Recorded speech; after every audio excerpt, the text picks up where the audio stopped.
यह वीडियो जरा गौर से सुनिएगा।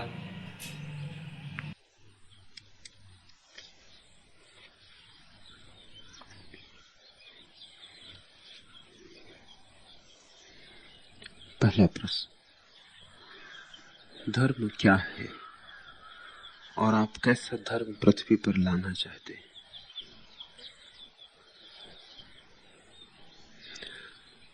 धर्म का अर्थ है स्वभाव की स्फुरना, जो छिपा है उसका प्रकट हो जाना। जो गीत तुम्हारे हृदय में पड़ा है वह गाया जा सके, जो तुम्हारी नियति है वह पूरी हो सके।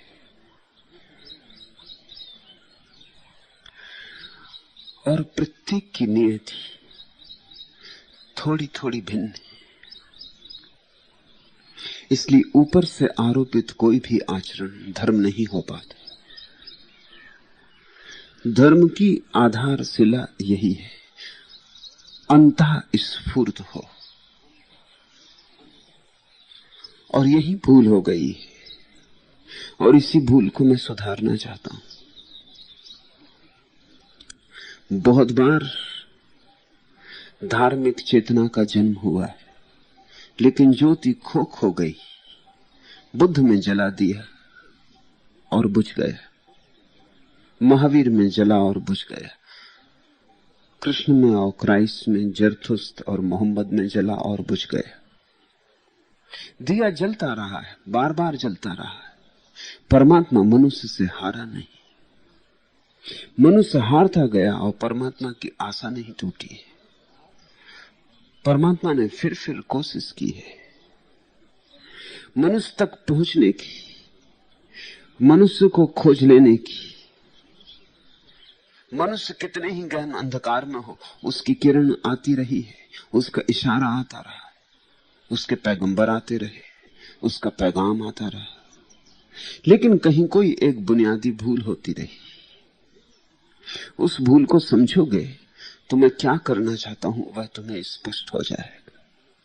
उस भूल को सुधारने की ही तरफ सारा आयोजन है। भूल ऐसी हुई, सहज है, होनी ही चाहिए थी, बचा नहीं जा सकता था। इसलिए जिनसे हुई उन्हें दोषी नहीं दे रहा हूं करार, होनी ही थी, अपरिहार्य थी। महावीर को ध्यान उपलब्ध हुआ। स्वभावतः ध्यान व्यक्ति के आचरण को बदल देता है, बदलेगा ही। अगर ध्यान आचरण को न बदलेगा तो कौन बदलेगा? सब बदल जाता है।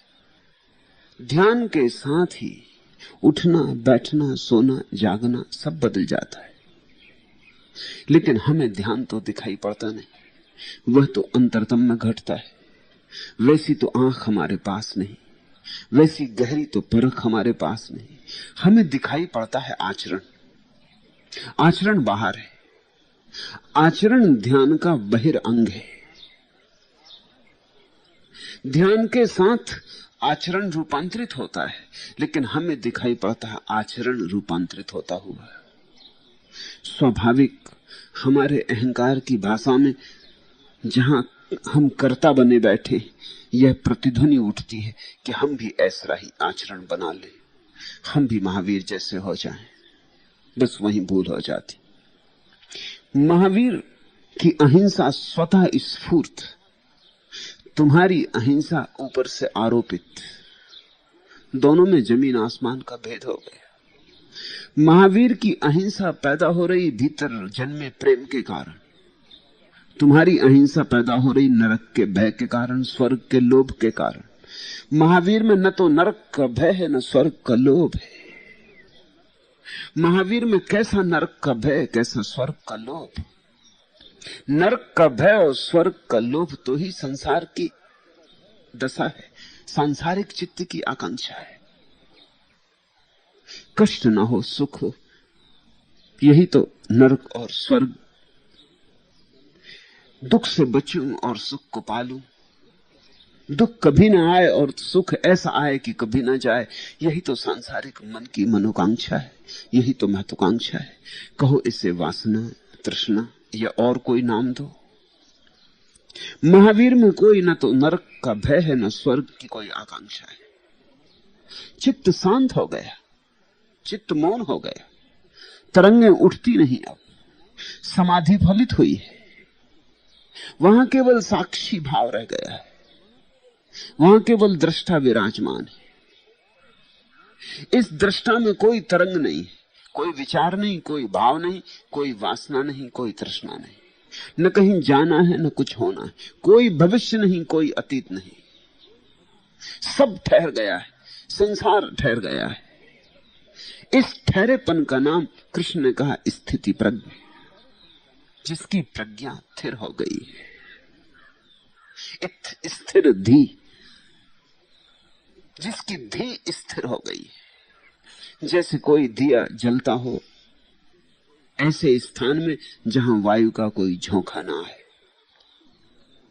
निर्वात भवन में दिया जलता हो, कोई कंप ना उठता हो, लहर न उठती हो, ज्योति अकंप हो।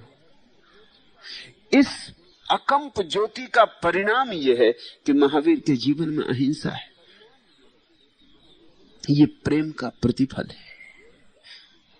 ये भीतर जो बोध हुआ है, ये जो अनुभव हुआ है जीवन का, इस जीवन के अनुभव के साथ ही सारा जीवन सम्मानित हो गया है। ये मेरा ही जीवन है, इसमें कहीं भेद नहीं।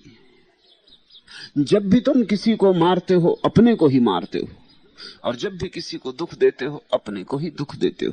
ऐसा महावीर को दिखाई पड़ा है, क्योंकि मैं ही मैं हूं। पत्थर में, पहाड़ में, चांतारों में एक का ही विस्तार है। ऐसी प्रतीति का परिणाम है अहिंसा। लेकिन बाहर से जिन्होंने देखा उन्हें तो ये प्रतीति दिखाई नहीं पड़ी कि प्रेम का आविर्भाव हुआ है, कि एकात्म बोध हुआ है, कि परमात्मा की अनुभूति हुई है, कि समाधि फली है। यह तो कुछ भी ना दिखा। उन्हें दिखा कि महावीर पैर फूंक फूंक के रखते, चींटी भी न मर जाए, पानी छान के पीते, कच्चा फल नहीं खाते, पका फल जो वृक्ष से अपने से गिर जाए।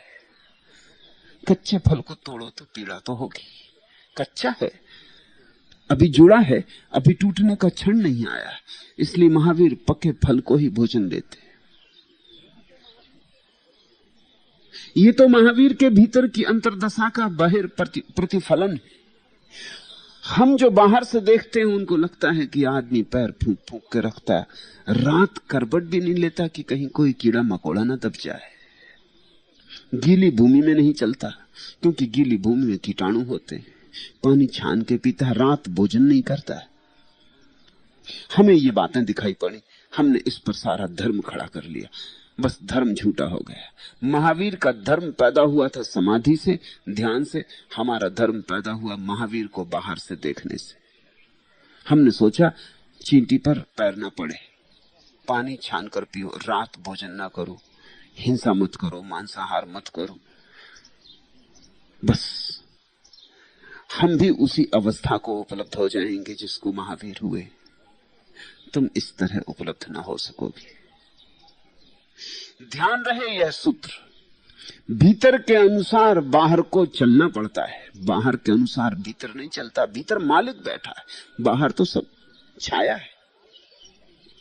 ऐसा समझो मैं जहां जाता हूं मेरी छाया भी मेरे पीछे आती, लेकिन इससे उल्टा नहीं हो सकता कि मेरी छाया जहां जाए उसके पीछे मैं जाऊं। छाया तो जाएगी कहां, छाया छाया है। तुम मेरी छाया को कहीं ले जाओगे, उससे तुम मुझे ना ले जा सकोगे, लेकिन अगर तुम मुझे ले जाओ तो छाया भी चली जाएगी। छाया को जाना ही होगा। महावीर के भीतर तो समाधि फली, आचरण में छाया झलकी, हमने छाया पकड़ी, वही धर्म झूठा हो गया। फिर तुम महावीर जैसे नहीं हो, कोई महावीर जैसा नहीं। इसलिए तुम्हारे ऊपर आचरण जबरदस्ती हो गया, उससे तुम्हारे भीतर तालमेल भी नहीं बैठा। जबरदस्ती होने के कारण तुम दुखी और उदास हो गए। दुखी उदास होने के कारण धर्म का उत्सव समाप्त हो गया।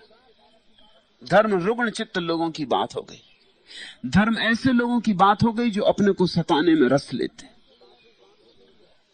या फिर ऐसे लोगों की बात हो गई जो अपने को सता के तुम्हारा सम्मान लेते। तुम्हारे मंदिर गिरजों में, मस्जिदों में, गुरुद्वारों में बैठे हुए लोग जो तुम्हारे सम्मान के पात्र हो गए, तुम ख्याल रखना वो सम्मान के पात्र होने के लिए ही सारा आयोजन किए हैं और कुछ भी नहीं।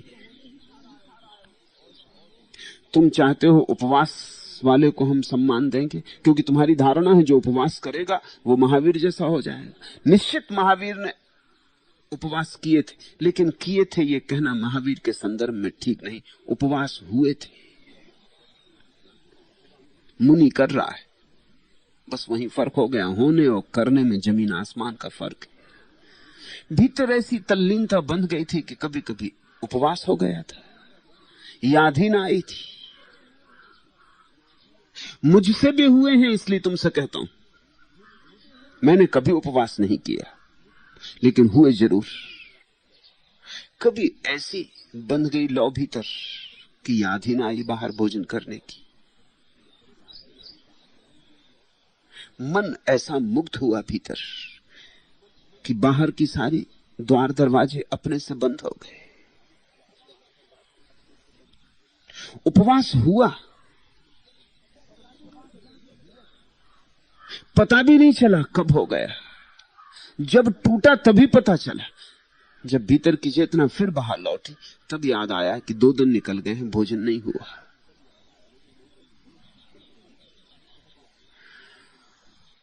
फिर उपवास करने वाले लोग वो थोप लेते उपवास को, वो जबरदस्ती शरीर को सता लेते। फिर उनके सताने में एक ही रस हो सकता है, भीतर का तो कोई रस नहीं है। अब उनके सताने में एक ही रस हो सकता है, उनके अहंकार को बाहर से आदर मिले, सम्मान मिले। कोई कहे कि तपस्वी है, कोई घोषणा करे कि महात्मा है। तो धर्म जो स्वभाव है वह धीरे धीरे आचरण का रूप ले लेता, वो नीति बन जाता है। धर्म नीति का पतन, धर्म का पतन है नीति, नीति धर्म नहीं। और ध्यान रहे, धार्मिक व्यक्ति नैतिक होता है, लेकिन नैतिक व्यक्ति धार्मिक नहीं होता। अंतस के पीछे आचरण चलता है, आचरण के पीछे अंतस नहीं चलता। तो धर्म का अर्थ है स्वभाव, और प्रत्येक में थोड़ा थोड़ा भेद है। इसलिए प्रत्येक की धर्म की यात्रा थोड़ी थोड़ी भिन्न होगी। व्यक्ति को ध्यान में रखना, लेकिन जब बाहर से आचरण के नियम बनाए जाते हैं तो फिर कोई ध्यान में नहीं रखा जाता। बाहर से जो नियम बनाए जाते हैं वो तो सभी के लिए एक से होंगे, उनमें फिर किसी का नियम न रखा जाएगा। वो व्यक्ति के अनुकूल नहीं होते, व्यक्ति को ध्यान में रखकर नहीं होते, सार्वजनीन होते। सभी सार्वजनीन नियम घातक होते। इसलिए मैं यहां किसी को कोई नियम नहीं दे रहा हूं, सिर्फ बोध दे रहा हूं, आंख दे रहा हूं, आचरण नहीं दे रहा हूं, इशारे दे रहा हूं, जड़ मंतव्य वक्तव्य नहीं दे रहा हूं, उपदेश दे रहा हूं, आदेश नहीं दे रहा हूं, समझने की क्षमता दे रहा हूं। फिर जीना तुम अपने ढंग से। चंपा चंपा के ढंग से खिलेगी और कमल कमल के ढंग से खिलेगा। कमल पानी में खिलेगा और चंपा को पानी में खिलाना चाहोगे, मार डालोगे, सड़ा डालोगे। और कमल को चंपा की जगह खिलाना चाहोगे, कैसे खिलेगा? इतने ही भेद हैं व्यक्तियों में। खिलना सबको है, खिलने का अर्थ एक ही है। परम अवस्था में जो खिलाव होता है वह तो एक ही है, लेकिन उस तक पहुंचने की जो यात्राएं वो बड़ी भिन्न है। और फूलों के रंग अलग होंगे, फूलों के ढंग अलग होंगे, फूलों की गंध अलग होगी, खिलाव एक होगा। उस खिलाव का नाम परमात्मा है, लेकिन और सब अलग होगा। जो लोग बाहर से नियम और आचरण बनाते हैं उन्हें यह बात याद ही नहीं रह जाती। फिर आचरण के नियम इतने महत्वपूर्ण हो जाते हैं कि हरेक को उन नियमों के अनुसार होना चाहिए। ऐसा समझो कि दर्जी ने कपड़े पहले बना लिए, उसने एक हिसाब से कपड़े बना लिए, उसने पता लगा लिया कि पूना में औसत लंबाई कितनी। सब आदमियों की लंबाई नाप ली गई, औसत लंबाई पाली उसने, औसत मोटाई पाली उसने। अब इस औसत में बड़ा धोखा है। इसमें छोटे बच्चे भी हैं, इसमें बड़े बूढ़े भी हैं, इसमें लंबे आदमी भी हैं, इसमें ठिकने आदमी, इसमें मोटे आदमी है, इसमें दुबले आदमी, इसमें सब तरह के आदमी। इन सब का हिसाब लगा लिया, सबका जोड़ ली, सबकी लंबाई जोड़ ली, फिर सबका भाग दे दिया, सबकी मोटाई जोड़ ली और सबका भाग दे दिया। फिर औसत आदमी के कपड़े बना लिए। अब औसत आदमी कहीं होता नहीं, ख्याल रखना। औसत आदमी सिर्फ गणित में होता है, जीवन में नहीं होता। अब औसत आदमी आ गया। इस औसत आदमी की ऊंचाई 4 फीट 6 इंच। उसने कपड़े तैयार कर लिए। इस औसत आदमी की मोटाई है, उसने कपड़े तैयार कर लिए। अब तुम गए, तुम औसत आदमी नहीं हो, तुम 6 फीट के लंबे आदमी हो, 4 फीट 6 इंच के कपड़े। वो कहता तुम गलत हो, तुम औसत से भिन्न, तुम नियम के विपरीत। आओ तुम्हें मैं छांट दूं, या हो सकता है तुम 4 ही फीट के हो, ठिगने हो बहुत। तो वो कहता आओ तुम्हें जरा खींच तान के बड़ा कर दो। कपड़े महत्वपूर्ण हो गए, आदमी का कोई ध्यान ना रहा। मेरे लिए व्यक्ति क्या मूल्य है, मेरा मन व्यक्ति के प्रति परम सम्मान से भरा है। मैं तुम्हारे लिए कोई कपड़े नहीं बनाता, तुम्हें बिना सिला कपड़ा दे रहा हूं, तुम अपने कपड़े बना लेना। वो बिना सिला कपड़ा समझ, फिर समझ के अनुसार तुम अपने कपड़े बना लेना। कपड़े तुम ही बनाना, किसी और के आधार पर बनाए गए कपड़े कभी तुम्हें ठीक ना आएंगे। या तो ढीले होंगे, या चुस्त होंगे, या लंबे होंगे, या छोटे होंगे, कुछ ना कुछ गड़बड़ रहेगी। और तुम हमेशा बेचैनी अनुभव करोगे। इसलिए तुम्हारे तथाकथित धार्मिक आदमी बेचैन मालूम होते। महावीर का कपड़ा पहने हुए, महावीर जैसा व्यक्तित्व नहीं, बैठे आंख बंद किए, आंख बंद नहीं होती।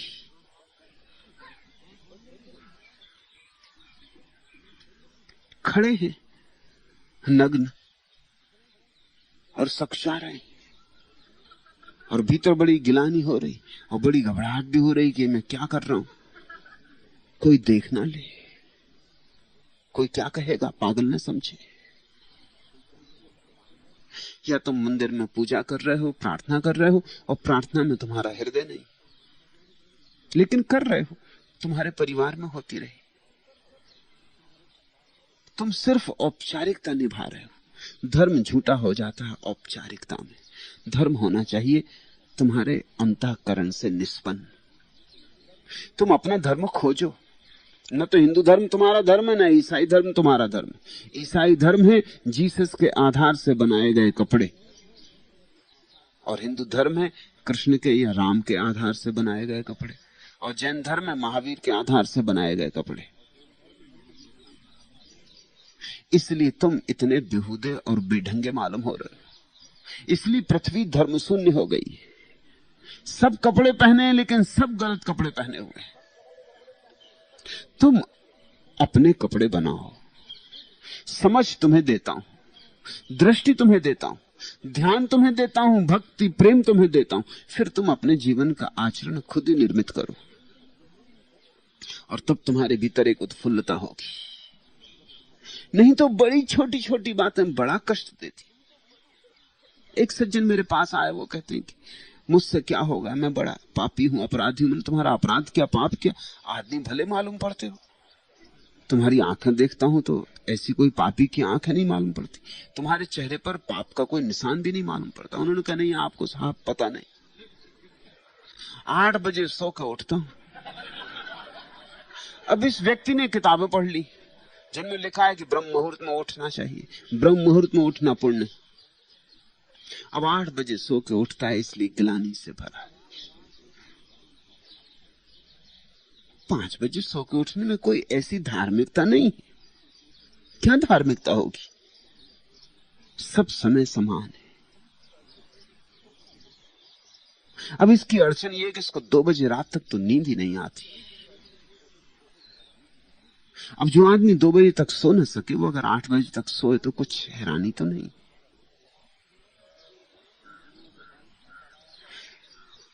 जिन गुरुओं के पास जाता रहा होगा वो कहते हैं कि 9 बजे सो जाओ। वो कहता मैंने कोशिश भी कर ली, मैं पढ़ भी जाता हूं बिस्तर में, अगर नींद जब आती तब आती। और वो 2 बजे आती नींद, और वो 9 बजे से लेकर 2 बजे तक पड़े रहना और भी कष्टपूर्ण हो जाता है। करवटें बदलता हूं, परेशान होता हूं, और ग्लानि भरती कि मुझ जैसा पापी कौन। नींद भी नहीं आती समय पर। सुबह उठता हूं तो 8 बजे 9 बजे, तब चित्त प्रसन्न रहता है। अगर जल्दी उठाता हूं तो दिन भर उदासी और तनाव मस्तिष्क में बोझ बना रहता है। अब इसको पापी करार दे दिया। वो शिवानंद का शिष्य था। शिवानंद के पास गया और उन्होंने कहा ये तो नहीं चलेगा, ब्रह्म मुहूर्त में तो उठना ही चाहिए।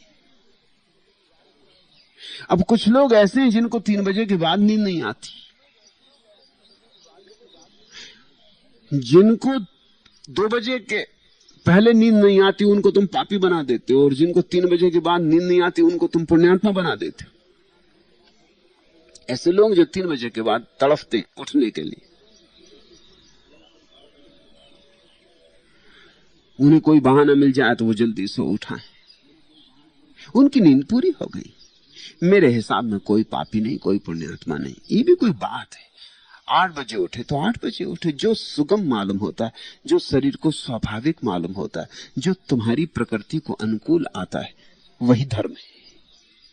और यही हर चीज के संबंध में मैं तुमसे कहना चाहता हूं। जीवन में किसी भी चीज से अकारण पाप इत्यादि की धारणाएं मत पकड़ लेना। क्षुद्र बातों में मत उलझ जाना। यहां बड़ा विराट कुछ करने को तुम्हारा होना हुआ है। तुम छोटी छोटी बातों में मत उलझ जाना। दुनिया के सारे धर्म छोटी छोटी बातों के विस्तार में उलझ गए। विस्तार इतना हो गया है कि मूल खो गया। मुझे जैन मुनियों ने कहा कि हमें फुर्सत ही नहीं ध्यान करने की, क्योंकि और सब नियम का पालन करते करते समय कहां बचता है। ये तो हद हो गई। ध्यान करने को आदमी मुनि होता है। मुनि का अर्थ होता है जो मौन सीखने गया, जो मौन होने गया। वो ध्यानी का ही एक रूप है। लेकिन ध्यानी होने गए थे और दूसरी चीजों में उलझ गए। गए थे राम भजन को, होटल लगे कपास। अब वो कहते हैं फुर्सत नहीं मिलती। ये तो दुकानदार कहता है कि फुर्सत नहीं मिलती, और यही अगर मुनि कहे कि फुर्सत नहीं मिलती ध्यान को, क्योंकि और नियम ऐसे, उन नियमों में ही झंझट खड़ी हो जाती, उन नियमों में ही सारा समय चला जाता है। थोड़ा बहुत समय बचता है, वो उपदेश में लगाना पड़ता है। खुद पाया नहीं, उपदेश क्या दे रहे हो, किसको दे रहे हो? खुद भटके हो, औरों को भटकाओगे। ये तो सुनिश्चित पाप है। ये बड़े से बड़ा पाप है कि तुमने न जाना हो और किसी को तुम उपदेश दो। इससे बड़ा पाप और क्या होगा? एक आध दिन अगर रात पानी पी लो तो मैं नहीं समझता इतना बड़ा पाप है कि एक आध दिन भूख लगाए और रात एक आध फल खा लो तो कोई इतना बड़ा पाप है। मगर बिना जाने, बिना अनुभव किए तुम सैकड़ों लोगों को समझा रहे हो, मार्ग दे रहे हो, चला रहे हो जिन मार्गों पर तुम कभी चले नहीं। इससे बड़ा पाप क्या होगा? तुम देखते हो जिस आदमी के पास डॉक्टर का प्रमाण पत्र नहीं है और वो दवाइयां बांटता हो तो खतरनाक है। मगर उसकी दवाइयां तो ज्यादा से ज्यादा शरीर को नुकसान पहुंचा सकती। लेकिन जिन्होंने ध्यान नहीं जाना है, ये मार्गदर्शन दे रहे हैं। इनकी औषधियां जन्मों जन्मों तक तुम्हें भटका सकती, भटका रही हैं। और इन्हें ग्लानि भी नहीं पकड़ती, इन्हें अपराध का भाव भी नहीं पकड़ता, क्योंकि ये सिर्फ नियम का पालन कर रहे हैं। साधु को कहा गया है कि उसे इतना उपदेश तो देना ही चाहिए, उसे इतने नियम तो पालन करने ही चाहिए, उसे इतने बजे उठाना चाहिए, उसे इतने बजे मलमूत्र विसर्जन को जाना चाहिए, उसे इतना अध्ययन करना चाहिए। उसे इतना शास्त्र का पाठ करना चाहिए। इसी सब में उलझा डाला है। मैं तुम्हें कोई आचरण नहीं देना चाहता, मैं तुम्हें कोई अनुशासन नहीं देना चाहता, मैं तुम्हें स्वतंत्रता देना चाहता हूं। मैं तुम्हें समस्त सिद्धांतों से स्वतंत्रता देना चाहता हूं। मैं तुम्हें उत्तरदायी बनाना चाहता हूं। तुम मेरी बात समझना। स्वतंत्रता का अर्थ यह नहीं होता कि मैं तुम्हें उच्छृंखल बनाना चाहता हूं। मैं तुम्हें उत्तरदायी बनाना चाहता हूं। मैं तुमसे कहना चाहता हूं कि तुम्हारा जीवन मूल्यवान है, इसको ऐसे मत गंवा देना। इसे हर किसी की बात मान के मत गंवा देना। इसे हर किसी के कपड़े पहन के मत गंवा देना। तुम्हारा जीवन कीमती है। परमात्मा तुमसे पूछेगा क्या किया जीवन का, तो तुम उत्तरदायी होगे, तुम्हारे मुनि महाराज नहीं, और न तुम्हारे साधु, और न तुम्हारे महात्मा। कोई उत्तर नहीं देगा, तुम्हें उत्तर देना पड़ेगा। तुम्हारे लिए तुम ही जी रहे हो, तुम्हारे लिए तुम ही मरोगे, और तुम्हारे लिए तुम ही उत्तरदायी हो। इसलिए अपने जीवन को इस ढंग से जीना कि तुम उत्तर दे सको। और कौन निर्णय करेगा कि तुम कैसे जियो, तुम कब उठो, क्या खाओ, क्या पियो, कौन निर्णय करेगा? किसी को हक भी नहीं। ये गुलामी छूटनी चाहिए। मेरे लिए धर्म है स्वभाव, और स्वभाव की परम स्वतंत्रता। तुम अपना छंद स्वयं बनो। मुक्ति पहले कदम से शुरू हो जानी चाहिए। यह पहला कदम है, और यही मुक्ति बढ़ते बढ़ते मोक्ष बन जाएगी। फिर जो अब तक दुनिया में धर्म के नाम पर समझा गया, पकड़ा गया, वो अनिवार्य रूपेण जीवन विरोधी था। हो ही गया जीवन विरोधी। महावीर नहीं थे जीवन विरोधी, न बुद्ध थे जीवन विरोधी। कोई ज्ञानी कभी जीवन विरोधी नहीं हो सकता, क्योंकि इसी जीवन से तो परम जीवन पाया जाता है। ये जीवन तो परम जीवन का द्वार है। इस संसार से ही तो हम सत्य की तरफ जाते। इस संसार में अगर कांटे भी गड़ते हैं तो वे कांटे भी तुम्हारे मित्र हैं। अगर न गड़ते तो तुम कभी सत्य की तरफ न जाते। इस संसार के दुख भी ऐसे हैं कि तुम उनके प्रति जिस दिन जागोगे उस दिन आभार प्रकट करोगे, क्योंकि उन्हीं के द्वारा तो तुम परमात्मा तक पहुंचे, उन्हीं के द्वारा तो तुम समाधि तक पहुंचे। जरा थोड़ा सोचो, इस जगत में कोई दुख ना हो, कोई पीड़ा ना हो, कोई परेशानी ना हो, तुम सोचोगे समाधि की बात? समाधि की तुम्हें याद कौन दिलाएगा? ये कांटे जो चारों तरफ से चुभते तुम्हें सजग रखते हैं, ये तुम्हें समाधि की तरफ ले जाते। इन कांटों का प्रयोजन है। इस जगत के दुख सिर्फ दुख नहीं है, उन दुखों के भीतर बड़ा आयोजन है। उन दुखों में बड़े इशारे छिपे। वे दुख तुम्हें याददाश्त दिलाने के लिए, वे दुख अभिशाप नहीं वरदान है। इसलिए मैं एक ऐसा धर्म पृथ्वी पर देखना चाहता हूं जो जीवन विरोधी ना हो, क्योंकि इस लोक में ही परलोक छिपा है। इन्हीं वृक्षों, पौधों, पत्थरों, पहाड़ों में परमात्मा छिपा है। इन्हीं लोगों में जो तुम्हारे पास बैठे परमात्मा का आवास है। पड़ोसी में परमात्मा छिपा है, तुम्हारे भीतर परमात्मा छिपा है। तुम्हारी पत्नी में, तुम्हारे पति में, तुम्हारे बेटे में, तुम्हारे पिता में परमात्मा छिपा है। तुम ऊपर ऊपर से देखते हो इसलिए चूक जाते हो, लेकिन ऊपर ऊपर से देखने के कारण चूक जाओ तो इस फल को फेंक मत देना, क्योंकि इस फल के भीतर रस छिपा है जो तुम्हें तृप्त कर सकता था। लेकिन अड़चन इसलिए आ गई, महावीर समाधि को उपलब्ध हुए, बुद्ध समाधि को, लोगों ने आचरण पकड़ा, लोग आचरण के अनुसार चले, उन्हें भीतर का तो कुछ पता ना चला, थोथे हो गए, वाह क्रियाकांड में उलझ गए, यतन में उलझ गए, भजन का पता नहीं चला, उसी क्रियाकांड में डूब गए। उससे अहंकार और बढ़ा, उससे अहंकार और सूक्ष्म हुआ, और उस अहंकार के कारण उन्हें कुछ भी दिखाई ना पड़ा, सब अंधापन छा गया और अंधेरा हो गया। मेरे देखे संसारी इतने अंधे नहीं हैं जितने तुम्हारे तथाकथित सन्यासी, और न संसारी इतने दंभी हैं जितने तुम्हारे महात्मा।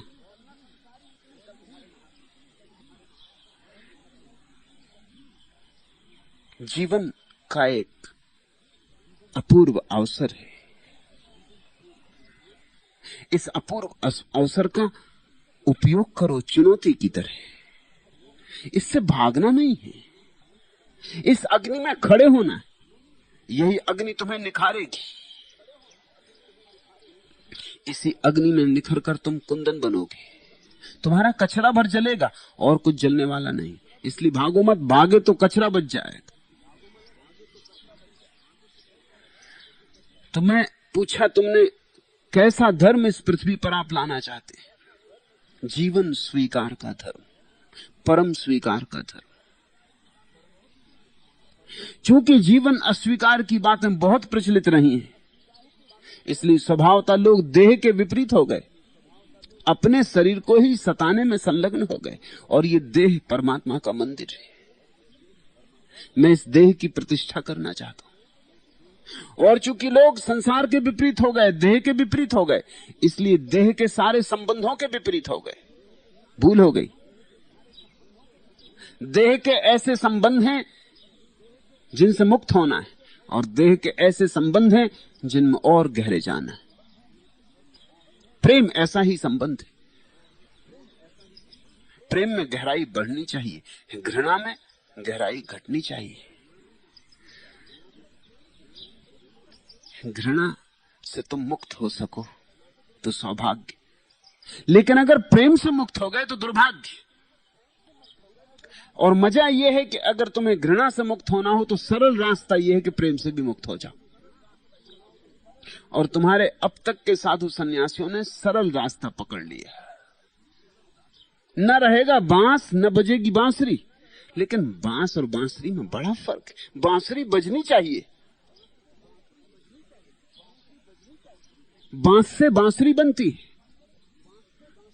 लेकिन बांसुरी बड़ा रूपांतरण है। बांसुरी सिर्फ बांस नहीं है, बांसुरी में क्रांति घट गई।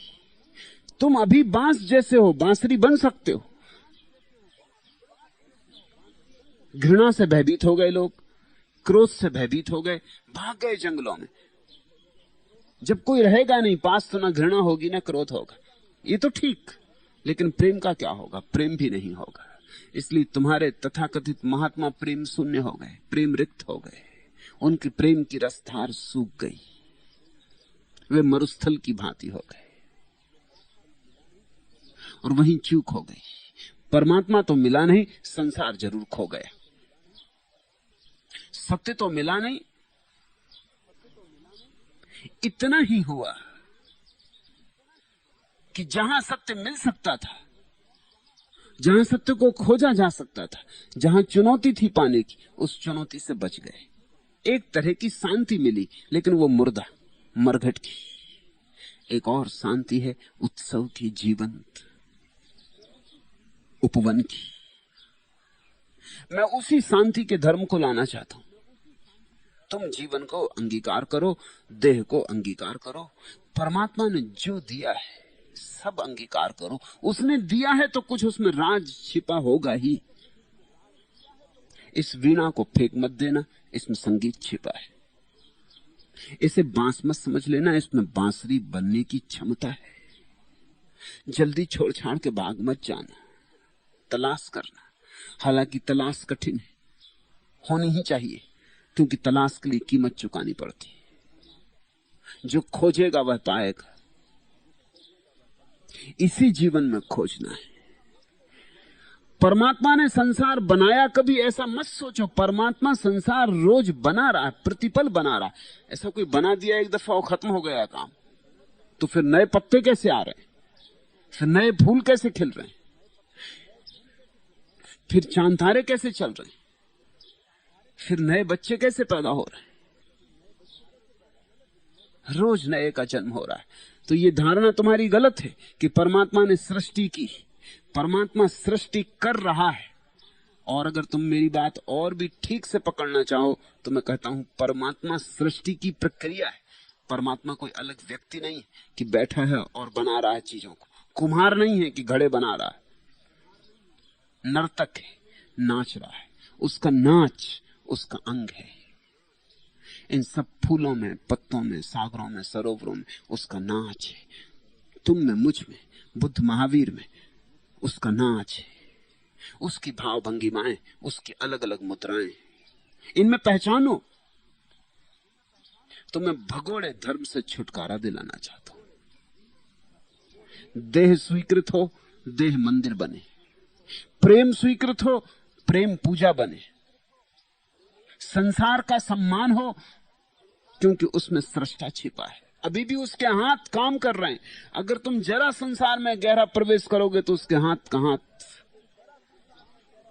हाथ का स्पर्श तुम्हें मिल जाएगा। उसका हाथ तुम्हारे हाथ में आ जाएगा। किसी फूल में कभी उतरे हो गहरे, तुम्हें उसका हाथ पकड़ में आ जाएगा। किसी आंख में उतरे हो गहरे, तुम्हें उसकी झलक पकड़ में आ जाएगी। किसी हृदय में गए हो गहरे, तुम्हें उसका घर मिल जाएगा। वो कहां छिपा है। तो मूल्यों का एक पुनर्मूल्यांकन करना है। सारे मूल्यों का पुनर्मूल्यांकन करना है। और पृथ्वी आज तैयार हो गई है इस घटना के लिए, क्योंकि 5000 साल के दमनकारी धर्मों ने, पलायनवादी धर्मों ने मनुष्य को काफी सजग कर दिया है। मनुष्य तैयार है अब कि कुछ नया आविर्भाव होना चाहिए। लोग प्रतीक्षा कर रहे हैं, लोग आतुरता से राह देख रहे हैं कि परमात्मा का कोई नया अवतरण होना चाहिए, कोई नई भाषा मिलनी चाहिए धर्म को। और चूंकि ऐसी भाषा नहीं मिल पा रही है और ऐसा नया अवतरण नहीं हो पा रहा है और लोगों को दिखाई नहीं पड़ रहा है कि कैसे धार्मिक हो, तो गलत धर्म पैदा हो रहे हैं। वो भी खोज की वजह से पैदा हो रहे हैं। आदमी और धर्म के बीच कोई संयोगिक संबंध नहीं है, जैसा कि मार्क्स और कम्युनिस्ट सोचते। अनिवार्य संबंध है। आदमी बिना धर्म के हो ही नहीं सकता। आदमी और धार्मिक ना हो, यह असंभव है। फिर एक ही उपाय बचता है, ठीक ढंग से धार्मिक हो कि गलत ढंग से धार्मिक हो। तुम चकित होगे जान के कि रूस में जहां की क्रांति कम्युनिस्टों के हाथ से घटी और मंदिर, मस्जिद और गिरजे करीब करीब समाप्त कर दिए गए, वहां भी लोग धर्म से मुक्त नहीं हो गए। धर्म की आकांक्षा इतनी प्रबल है कि अगर असली धर्म ना मिलेगा तो लोग नकली से चलाएंगे। वो जाके लेनिन की कब्र पर ही फूल चढ़ाने लगे। लेनिन ही अवतार मालूम होने लगे। क्रेमलिन मंदिर बन गया। मार्क्स की किताब दास कैपिटल उनकी कुरान, उनकी बाइबल बन गई। उनकी नई त्रिमूर्ति पैदा हो गई, Marx, Engels, Lenin. Brahma Vishnu Mahesh गए, मगर ये नए।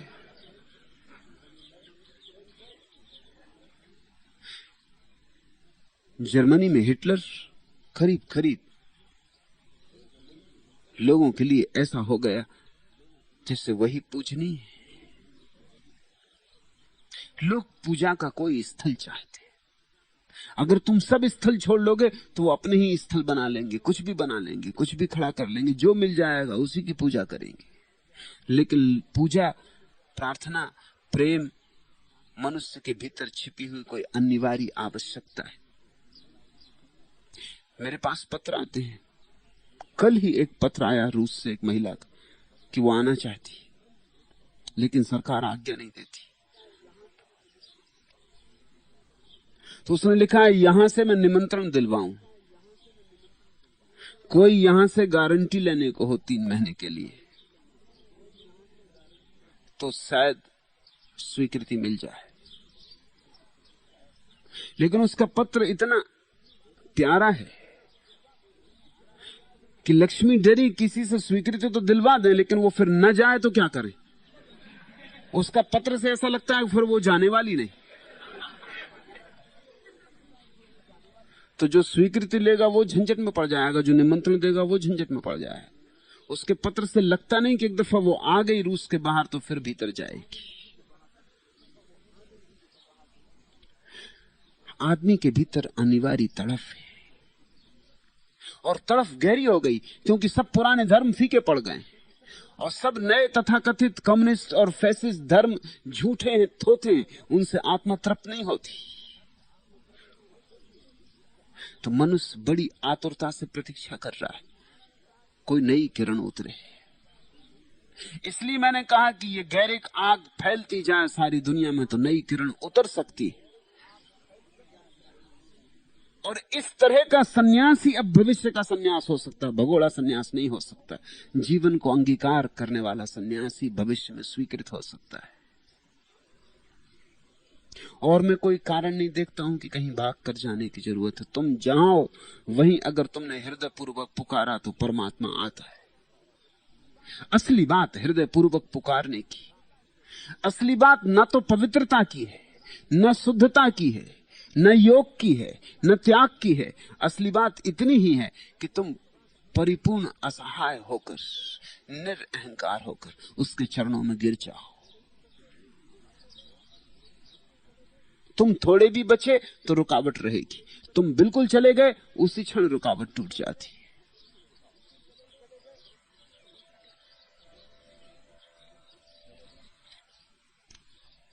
दूसरा प्रश्न,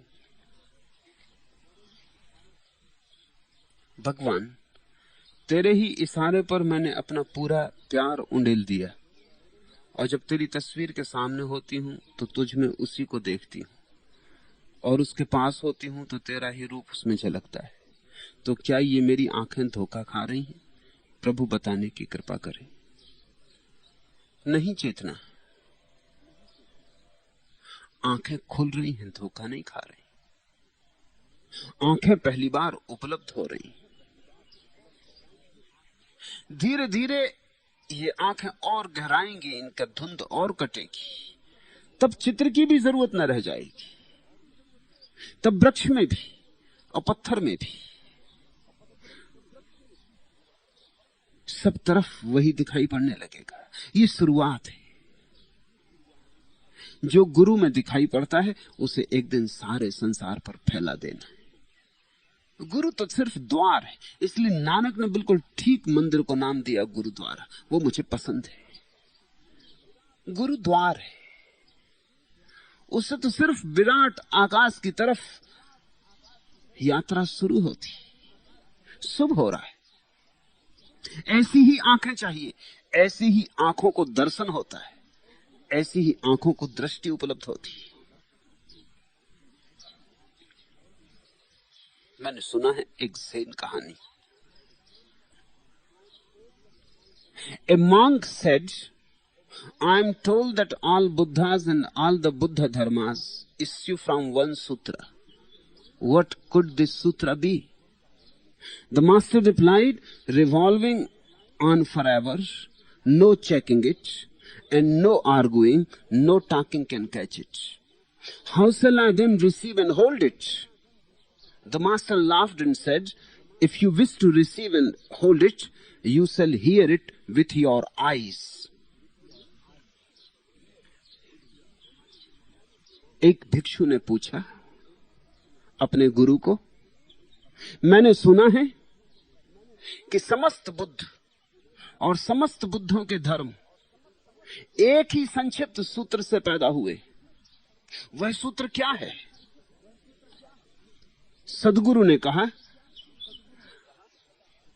सदा घूमता रहता हुआ है, सदा प्रवाहमान, उसे पकड़ा नहीं जा सकता, वो ठहरता ही नहीं, वो सदा गतिमान, उसे रोका नहीं जा सकता,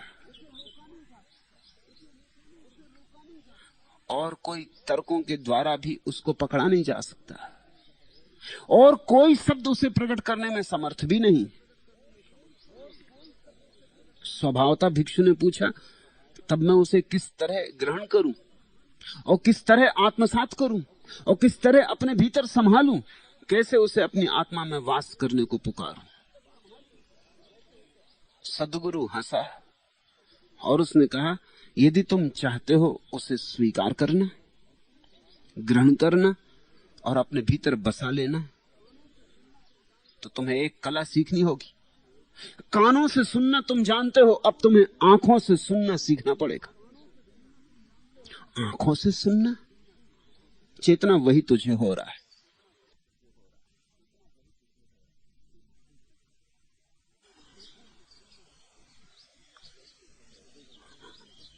एक दृष्टि, एक नई दृष्टि का जब जन्म होता है तो बेचैनी भी होती, परेशानी भी होती, क्योंकि सब पुराना अस्त व्यस्त हो जाता है। फिर पुराने से कोई समायोजन नहीं रह जाता। नई दृष्टि का आविर्भाव एक अराजकता पैदा करता है। नई दृष्टि के साथ नए जीवन की शुरुआत है, नई आत्मा की। शुभ हो रहा है, भयभीत ना होना और सोचना भी मत कि क्या मैं धोखा खा रही हूं। मेरा तुम्हारे पास होना और तुम्हारा मेरे पास होना इसीलिए है कि मैं तुम्हें धोखा ना खाने दूं। और बहुत बार तुम्हें ऐसा लगेगा कि जब तुम धोखा खाओगे तब तो लगेगा कि सच हो रहा है, क्योंकि तुम्हारी आंखें धोखा खाने की जन्मों जन्मों से आदी हैं। उन्होंने धोखा ही खाया है, इसलिए धोखा तो सच लगेगा। और बहुत बार इससे उल्टा भी होगा, जब सच होने लगेगा तो तुम्हारा मन कहेगा कहीं धोखा तो नहीं हो रहा। इसलिए सद्गुरु की जरूरत है कि कोई तुम्हें कह सके कि यह धोखा है और यह धोखा नहीं। एक बात ख्याल रखना, जो तुम्हारे पुराने अतीत से समायोजन पाता हो उसमें धोखा हो सकता है। जिससे तुम्हारा मन राजी हो सकता है उसमें धोखा है।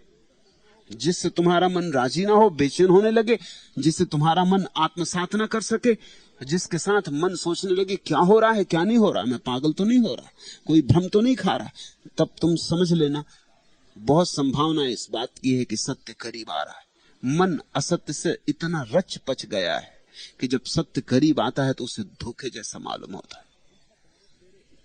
पूछा तुमने, तेरे इशारे पर मैंने अपना पूरा प्यार उड़ेल दिया। यह सच, चेतना को मैं देख रहा हूं। थोड़े ही दिनों में उसका पौधा खूब हरा हुआ है। सब भांति उसने अपने को उंडेलना शुरू किया है। कृपण नहीं, अपने को रोकने की कोई आकांक्षा भी नहीं। यहां वैसे भी लोग हैं जो पाना सब चाहते हैं लेकिन खोना बिल्कुल नहीं चाहते। ऐसे भी लोग हैं जो बड़ी छोटी छोटी बातों में भी मुझसे धोखा कर जाते। यहां आते हैं तो गैरिक वस्त्र पहन लेते और यहां आते हैं तो बड़े रोते हैं और आंखों से आंसू गिराते, और वो सब आंसू बेकार है, क्योंकि घर जाके वो गैरिक वस्त्र भी छोड़ देते। वो आंसू सब दिखावा है। वो सोचते हैं कि आंसुओं से मुझे धोखा हो जाएगा।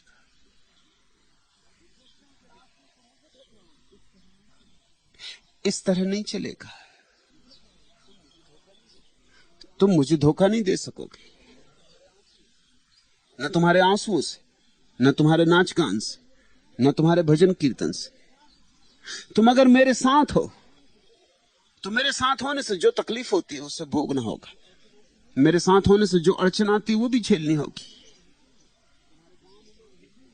तुम्हारे गांव में लोग हंसेंगे तो वो भी स्वीकार करना होगा। लोग पागल समझेंगे तो वो कीमत चुकानी है। मेरे साथ अगर पागल होने को राजी नहीं हो तो ये दृष्टि तुम्हें कभी उपलब्ध ना हो सकेगी।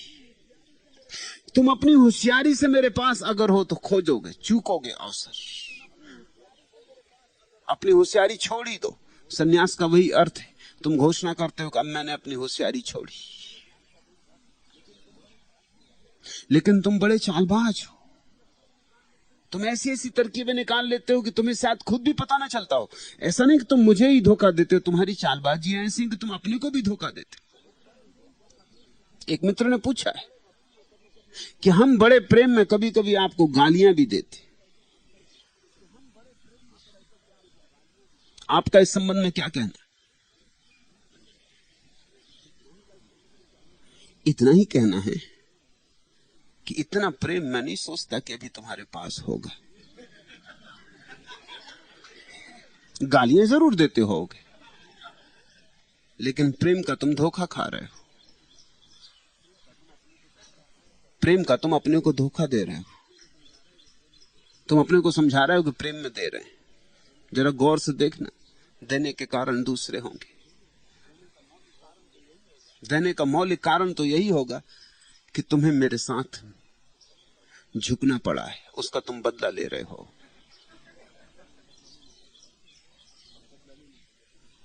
और बदला लेने का यही उपाय है। प्रेम से दे रहे हो तो बड़ा अच्छा है, लेकिन प्रेम में देने को सिर्फ तुम्हारे पास गालियां हैं, कुछ और।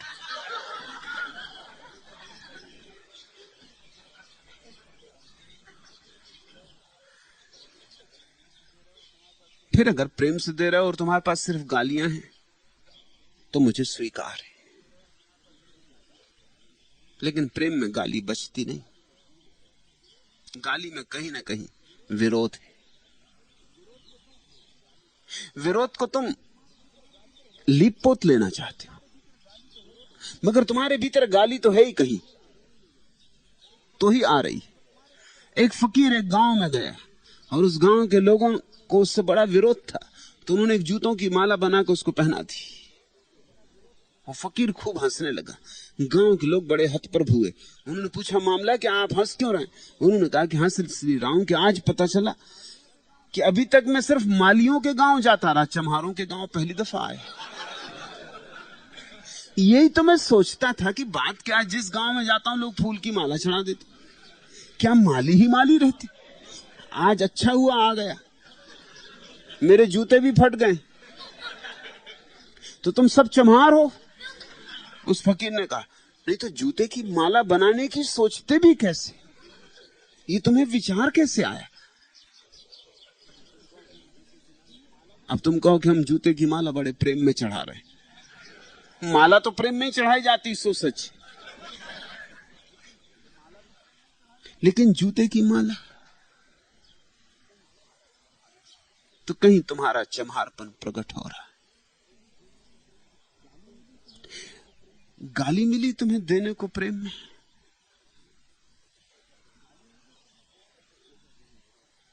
लेकिन होगा कहीं विरोध, और विरोध भी स्वाभाविक है। जिसके सामने झुकना पड़ता है उससे भीतर एक विरोध हो जाता, बदला लेने की आकांक्षा हो जाती। ये कुछ आकस्मिक थोड़ी है कि यहूदा ने, उनके प्रमुख शिष्य ने जीसस को धोखा दिया और सूली पे चढ़वाया। ये बदला था, झुकना पड़ा था इस आदमी के सामने। इस बात को वो कभी माफ नहीं कर सका। पढ़ा लिखा आदमी था, जीसस के शिष्यों में सबसे ज्यादा पढ़ा लिखा आदमी वही था। बर्दाश्त नहीं कर पाया। जीसस से ज्यादा पढ़ा लिखा था और जीसस से ज्यादा संभ्रांत था, ज्यादा सुसंस्कृत था। झुक तो गया, किसी क्षण में झुक गया होगा। चुंबक के क्षण होते हैं, कभी किसी प्रभाव में, जीसस की किसी आभा में, किसी मुख मुद्रा में, जीसस की आंख की किसी पुकार में झुक गया होगा, लेकिन पीछे पछताने लगा होगा कि मैं और झुक गया एक आदमी के सामने जो सिर्फ बढ़ई का बेटा है। कहीं भीतर बात सुलगती रही। वो जीसस की कई घटनाओं में भूलें निकालता रहा, और तुम अगर उन भूलों को सोचोगे तो तुम भी यहूदा से राजी होगे। जैसे एक स्त्री आई और उसने बड़ा बहुमूल्य इत्र जीसस के पैरों पर डाला। वो इतना बहुमूल्य इत्र था कि हजारों रुपए उसकी कीमत थी उन दिनों भी। जीसस बैठे रहे, उस स्त्री ने अपने बालों से उनके पैर पोंछे, इत्र से पैर धोए, बालों से पोंछे, और उसकी आंखों से आंसू गिर रहे। और यहूदी ने कहा कि ये व्यर्थ की खर्चीली बात है, आपने रोका क्यों नहीं? इतने पैसे से तो न मालूम कितने गरीबों के पेट भर जाते। अब तुम किससे राजी होगे, जीसस से या यहूदा से? तुम्हारी बुद्धि भी कहेगी कि बात तो यहूदा ही ठीक कह रहा, तर्कयुक्त है। लेकिन जीसस ने क्या कहा? जीसस ने कहा, मेरे जाने के बाद भी गरीब रहेंगे, तुम उनकी सेवा पीछे कर लेना। अभी दूल्हा घर में है, उत्सव होने दो। ये बात किसी और तल की है। अभी दूल्हा घर में है, उत्सव होने दो। गरीब तो सदा से हैं, सदा रहेंगे, सेवा तुम पीछे कर लेना, मेरे बात कर लेना, मैं ज्यादा दिन यहां नहीं रहूंगा। और जीसस ज्यादा दिन रहे भी नहीं। इस बात के कहने के 3 महीने बाद ही सूली लग गई। जीसस ने कहा, ज्यादा दिन मैं यहां रहूंगा भी नहीं। जल्दी ही मेरे विदा का क्षण आ जाए। हो सकता है इस स्त्री को वह विदा का क्षण दिखाई पड़ रहा था, क्योंकि जीसस को जब सूली से उतारा गया तो यही स्त्री सूली से उतारते वक्त मौजूद थी, बाकी सबसे से भाग गए थे। जो यहूदा ने तो जीसस को 30 चांदी के टुकड़ों में बेच दिया और बाकी शिष्य भाग गए डर से कि कहीं हमको भी ना पकड़ा जाए। जो स्त्री जीसस को सूली से उतारते वक्त मौजूद थी, जो नहीं भागी, वो वही स्त्री थी। वह एक वेश्या थी, मैरी मगदलेन, जिसने वो हजारों रुपए का कीमती इत्र जीसस के पैरों में डाला था। फिर जीसस ने कहा, उसका प्रेम देखते हो कि तुम सिर्फ इत्र ही देखते हो? और उसे रोकना उसके हृदय को तोड़ना हो जाएगा। यहूदा भूले निकालता रहा, आगे पीछे जीसस के खिलाफ भी बोलता रहा होगा, क्योंकि कोई अचानक एक दिन जाके और सूली पे नहीं लटका देता अपने गुरु को। अचानक ये भीतर पकती रही होगी बात, भीतर इकट्ठा होता रहा होगा मसाला। तुम्हारे भीतर भी गालियां हो सकती और तुम अनेक तरकीबों से उन गालियों को निकालने का उपाय भी खोज लेते हो। फिर अपने को बचाने के लिए तुम सोचते होगे कि तुम्हें प्रेम में दे रहा हूं। काश तुम्हारे पास प्रेम होता तो गालियां खो गई होती, पिघल गई होती। प्रेम पूर्ण हृदय को गालियां देने का उपाय कहां रहेगा? तुम मुझे भी धोखा देते हो, अपने को भी धोखा देते हो। तुम्हारा धोखा गहरा है, लेकिन चेतना के संबंध में यह बात कही जा सकती, न तो वो खुद को धोखा दे रही, न मुझे धोखा दे रही। उसने अपने को उंडेला है। पूछा है, जब तेरी तस्वीर के सामने होती हूं तो तुझ में उसी को देखती हूं। उसी को देखना है। जब तक तुम्हें मुझ में मैं ही दिखाई पड़ता रहूं, तब तक तुमने मुझे नहीं देखा। जिस दिन तुम्हें मुझ में वह दिखाई पड़ने लगे, उसी दिन तुमने मुझे देखा। इस विरोधाभास को ख्याल में रखना। जब तक मैं मैं ही दिखाई पड़ूं, तब तक तुमने मुझे नहीं देखा। जब तक मैं में तुम्हें वह न दिखाई पड़े, तब तक तुमने मुझे नहीं देखा। मैं द्वार बन जाऊं और वह विराट आकाश तुम्हें मुझ में से दिखाई पड़े, और धीरे धीरे तुम मुझे भूल जाओ और उस विराट आकाश में लीन हो जाओ, तो ही तुम मेरे पास आए। मेरे पास आने का मतलब है मुझसे गुजर जाओ। मेरे पास आने का अर्थ है मेरी सीढ़ी का उपयोग कर लो। यह द्वार खुला है। इस द्वार से अगर तुम झांके तो तुम परमात्मा को देख पाओगे। ठीक हो रहा है चेतना, यह धोखा नहीं है। लेकिन इतनी बड़ी बात घटनी जब शुरू होती तो शंकाएं शुरू होती कि पता नहीं क्या हो रहा है। कोई कल्पना तो नहीं, कोई भ्रमजाल तो नहीं, कोई सपना तो नहीं। नहीं, आंखें धोखा नहीं खा रही, आंखें पैदा हो रही। पहली बार आंखें पैदा हो रही, दृष्टि का जन्म हो रहा है।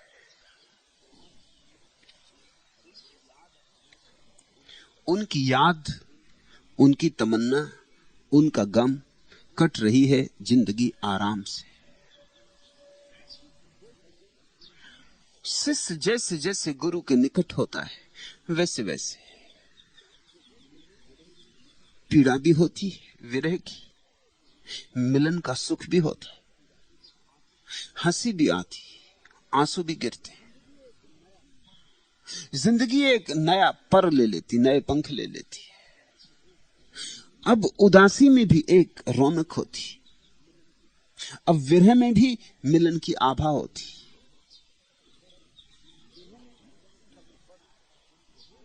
सब्र पर दिल को आमादा किया है, लेकिन होश उड़ जाते हैं अब भी आवाज के साथ।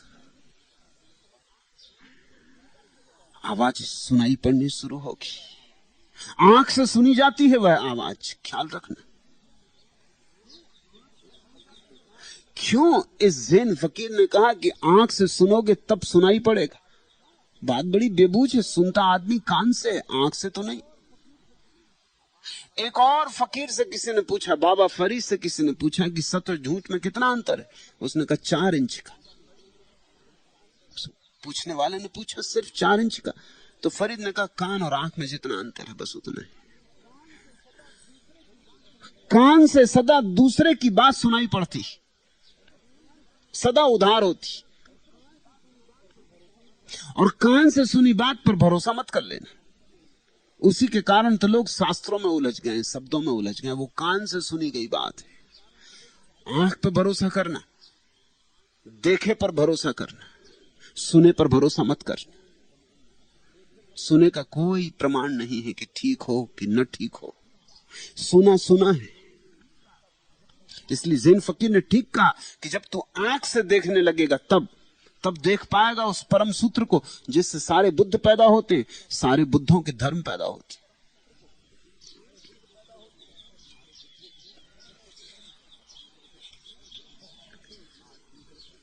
बस इतनी आरजू है, वादे फना जनाजा, निकले मेरे मकान से, ठहरे तेरी गली तक। बस भक्त की इतनी ही आरजू है, बस इतनी आरजू है, वादे फना जनाजा, निकले मेरे मकान से, ठहरे तेरी गली तक। इस आरजू को चेतना की आंखों में मैंने देखा है, तुम सबकी आंखों में देखना चाहता हूं।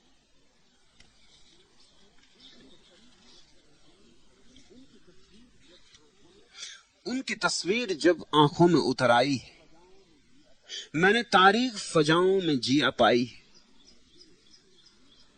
बस एक तस्वीर उतर आए आंखों में, फिर अंधेरी रातों में रोशनी हो जाती। उनकी तस्वीर जब आंखों में उतर आई, मैंने तारीख फजाओं में जिया पाई। हुस्न जब होने लगा माइले इल्फातो करम, इसकी जान पे कुछ और भी बनाई।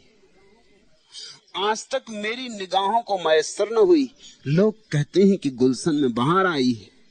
अब जमाने की खबर है न कुछ अपना ही पता, अब जमाने की खबर है न खुद अपना ही पता।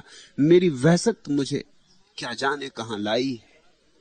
ए निगाहे गलत अंदाज तेरी उम्र दराज, जिंदगी अब गम और आलाम की सदाई है। अब तो आजा गमे हस्ती के मिटाने वाले, बस तेरी याद है मैं हूं सबे तन्हाई। शिष्य की इतनी ही पुकार है, भक्त की इतनी ही पुकार है। भक्त और शिष्य में कुछ भेद नहीं। जो शिष्य नहीं वह भक्त नहीं। भक्ति के पाठ गुरु के पास ही सीखे जाते। भक्ति का चरम फल परमात्मा है, लेकिन भक्ति के पाठ गुरु के पास सीखे जाते हैं। गुरु पाठशाला, उस पाठशाला से उत्तीर्ण हुए बिना कोई परमात्मा को उपलब्ध नहीं होता। क्या आकांक्षा है शिष्य की, क्या आकांक्षा है भक्त की? बस एक ही कि ये जो उदास रात है अब टूटे, सुबह हो, किरण फूटे।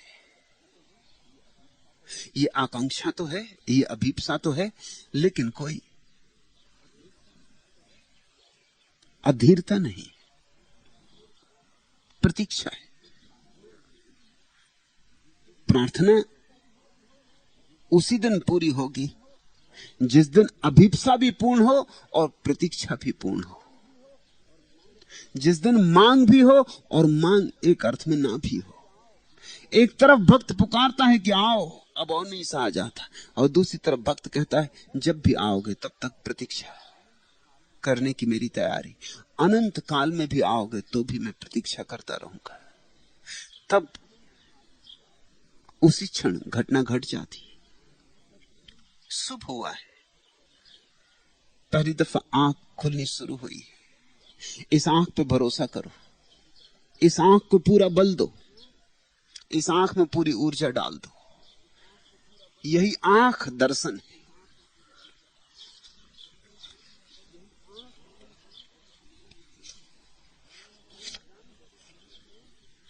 तीसरा प्रश्न, मैं यह जानकर अत्यंत दुखित हूं कि मेरे एक मित्र जो आगरा से रजनीश प्रेम नाम का अखबार निकालते,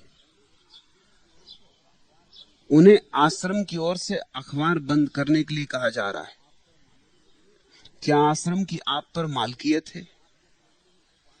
मेरे मित्र तो आपके प्रेम में ही अखबार निकालते, उनकी इच्छा तो बस आपके विचार प्रसार के अतिरिक्त और कुछ भी नहीं। हमने तय किया है कि हम आश्रम के विरुद्ध संघर्ष करेंगे और अखबार निकालना जारी रखेंगे।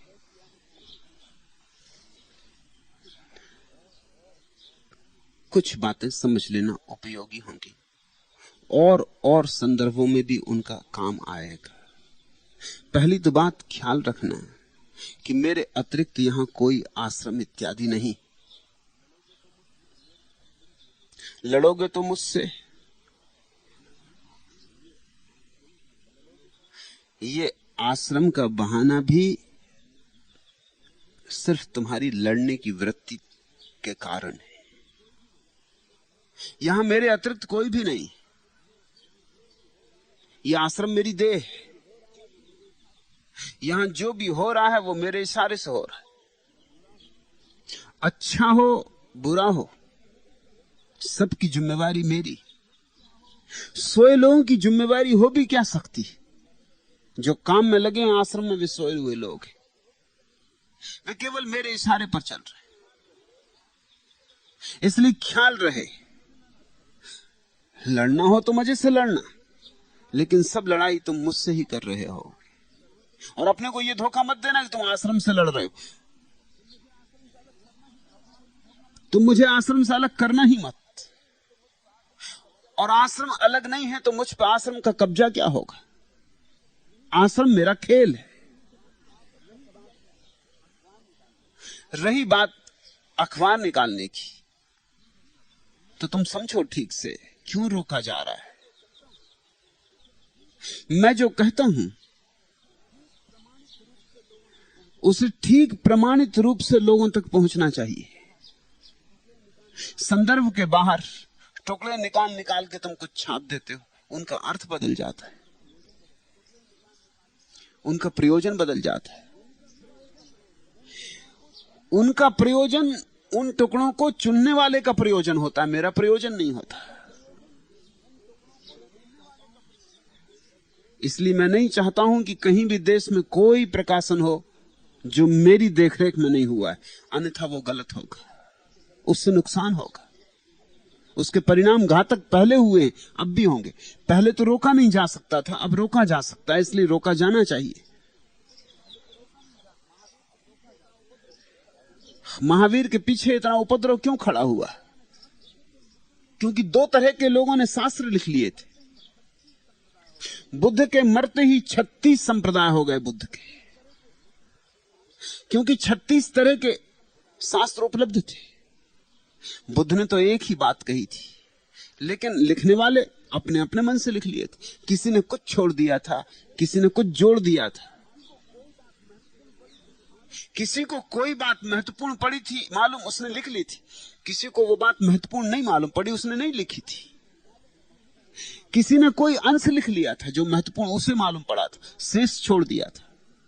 बुद्ध के बाद 36 संप्रदाय खड़े हुए जिनमें संघर्ष चलता रहा, जिनके संघर्ष में बुद्ध धर्म के प्राण निकल गए। बौद्धों को हिंदुस्तान से मर जाना और मिट जाना हिंदुओं के कारण नहीं हुआ, उनके ही आपसी 36 उपद्रवों के कारण हो गए। मैं नहीं चाहता कि इस आश्रम के अतिरिक्त कहीं भी कोई और प्रकाशन हो। पहले प्रकाशन यहां होना चाहिए। जो मैं कहता हूं वो ठीक वैसा ही जाना चाहिए जैसा मैंने कहा है, जितना मैंने कहा है, जिस संदर्भ में कहा है।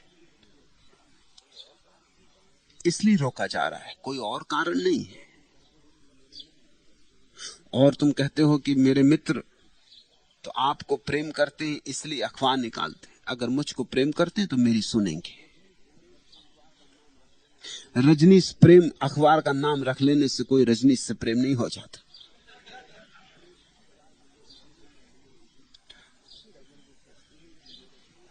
फिर अगर वो चाहते हैं कि मेरे विचार और प्रसार का काम करें, जरूर करें। इतना साहित्य आश्रम प्रकाशित कर रहा है, उसे लोगों तक पहुंचाएं।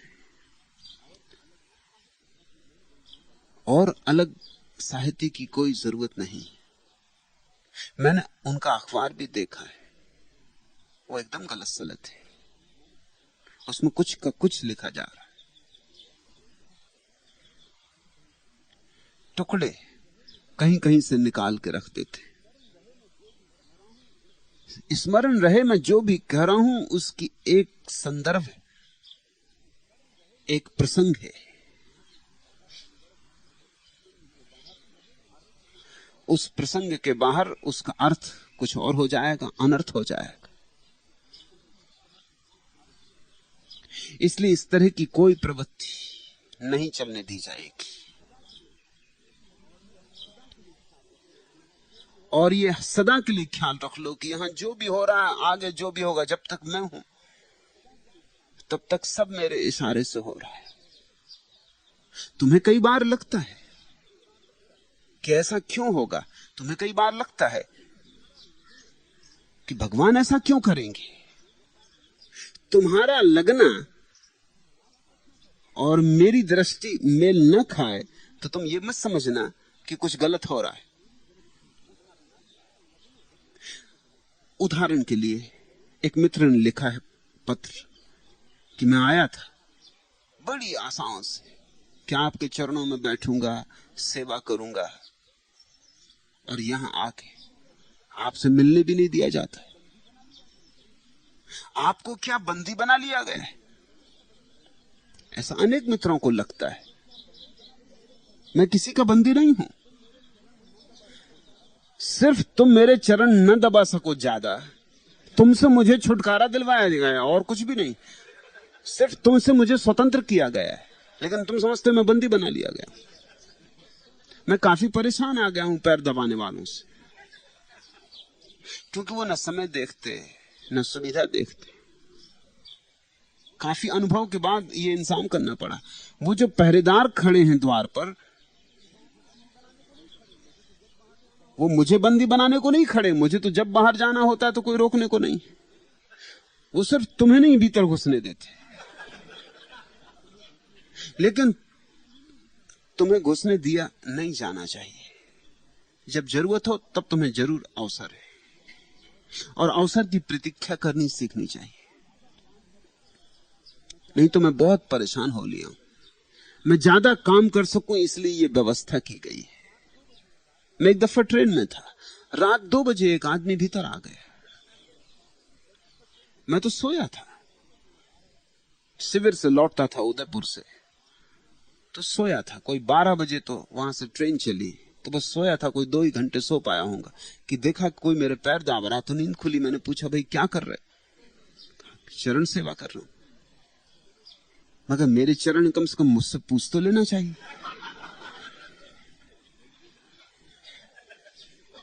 मुझे इस समय चरण सेवा करवानी या नहीं करवानी? वो मुझसे बोले, आप सोइए, अब मुझे कोई नहीं रोक सकता। मैं वहां भी गया था आज उदयपुर शिविर में भी, मगर मुझे घुसने नहीं दिया। आज की रात है, मैं हूं, आप है। उस आदमी ने रात भर मुझे जगाए रखा। वो सुबह 6 बजे तक मेरे पैर दबाता रहा। उसे कई बार समझाया कि भाई तू थक गया होगा। कहा, आप बिल्कुल बेफिक्र रहिए, आज तो मन भर के सेवा करूंगा। अब तुम जानते हो मेरे 50,000 सन्यासी हैं। अगर ऐसे सब मेरी सेवा करने को सुख हो जाए तो बड़ी अड़चन हो जाएगी, और ऐसी अड़चन बहुत बार हो चुकी है। एक नगर में शिविर ले रहा था, दोपहर को सोया, दिन भर का थका मांदा, दोपहर को सोया, देखा कि कोई आदमी ऊपर से खप्पड़ उठा लिया है, वहां से झांक रहा है। पूछा, भाई क्या कर रहे हो? दर्शन कर रहे हैं। ये स्वतंत्रता थी मेरी, अब मैं कैदी हूं। अब वो सज्जन यहां भी आते हैं, वो बड़े तकलीफ पाते हैं। वो कहते हैं कि ये क्या है, और वो कोई गैर पढ़े लिखे गंवार नहीं, वकील है। नहीं, मैं तो दर्शन कर रहा हूं। क्या दर्शन तुम कभी और कर लेते? उन्होंने कहा, मुझे जब आप सोते हैं तब दर्शन करने, सोते में दर्शन करने।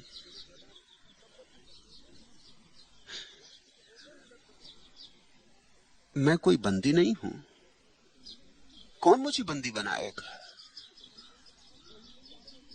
कैसे मुझे बंदी बनाएगा? मुझे कोई कारागृह में भी डाल दे तो भी अब मैं बंदी नहीं हो सकता हूं। अब मैंने उसे जान लिया है जो बंदी होता ही नहीं। इसलिए तुम इस विचार में मत पड़ जाना कि कोई मुझे रोक रहा है। तुम्हें रोक रहा है सच। तुम ये मत सोचना मुझे कोई रोक रहा है, और तुम्हें जो रोका जा रहा है वो मेरे ही इशारे से रोका जा रहा है।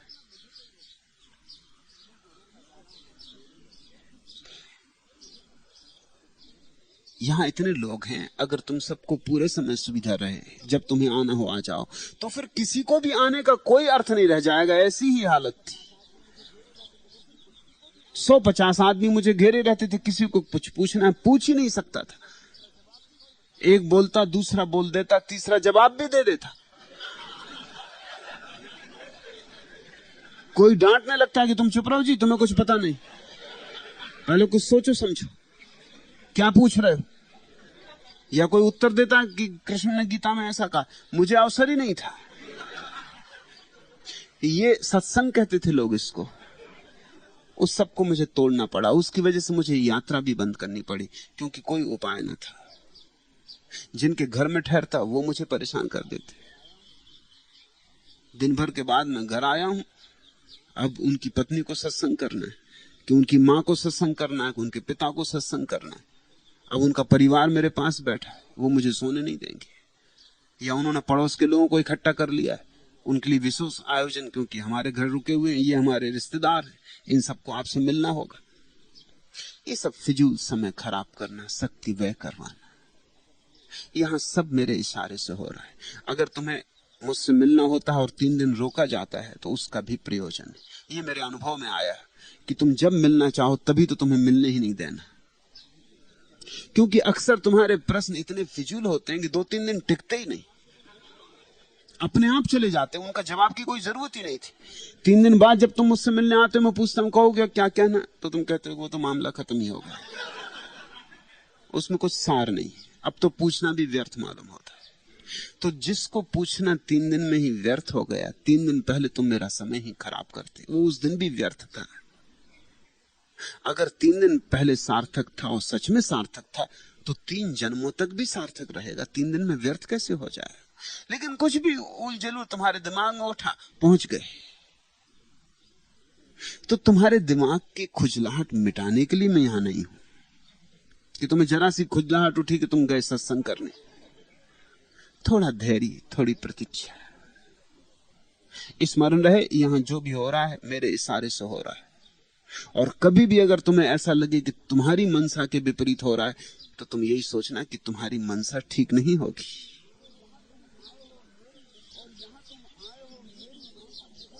और यहां तुम आए हो मेरी मनसा से राजी होने, ना कि मुझे तुम्हारी मनसा से राजी करवाने।